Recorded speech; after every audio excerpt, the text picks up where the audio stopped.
talking today to Khalid Balkheyour, the President and CEO of Arabsat. Khalid, we're here at your magnificent stand at IBC. You guys are one of the success stories of the broadcast industry. How do you do it? What's the secret of your growth? Thank you. I think there's no magic or secrets about it. It's just we had a very solid plan, strategic plan, business plan, and we just followed the plan accordingly, and it's been successful. We have managed to grow Arabsat, and part of the secrets also is just being big is better in the satellite industry, and we have enlarged our satellite fleet, and we're addressing the market needs.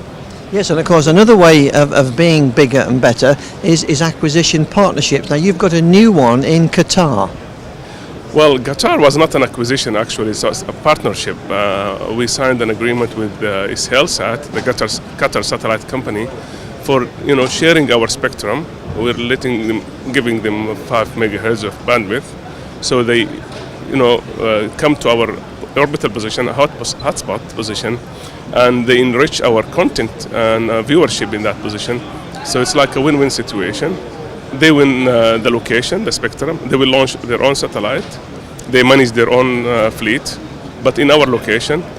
So we both are sharing the spectrum in the same location, addressing bigger viewership in the region, and we're going to enlarge that database in that spot. Sounds a great partnership. However, in terms of acquisition, and part of our strategy is to grow in our region and outside our region. We acquired a Arabsat company. It's a satellite operator based in Cyprus and Greece. And we now own 96.75% of that company. So it's pretty much Arabsat in Europe. Yes, now tell us about your plans for Europe then.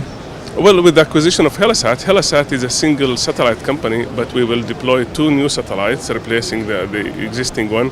So we will address the European market, and hopefully we'll take some market share in there in terms of broadcasting and telecom services and broadband services. And we will also look for additional spectrum, and once we finalize the licensing process with the 2 countries, I think we will deploy the next satellites in the next 3-4 years. Well, that sounds very exciting. Just tell us where at the moment you're seeing growth in the regions that you currently operate in. Okay, we started only with the Arab world as Arabsat, but then we're expanding now to the rest of Africa. Major part of Europe, as I said, Western Europe, but now with Eastern Europe through Arabsat. We're expanding also toward East, toward Iran, Afghanistan, Pakistan area, and then we are growing in the next new fleets that we're having with our coverage area, addressing all kind of services in terms of either DTH, direct-to-home services, or broadband services, and we're covering a lot of geographical area. We're not global, but we are expanding our region as much as we can. Okay, well thanks very much for talking to us. Thank you, Brian. So an interesting interview there with Arabsat, a big company in broadcast, getting bigger all the time.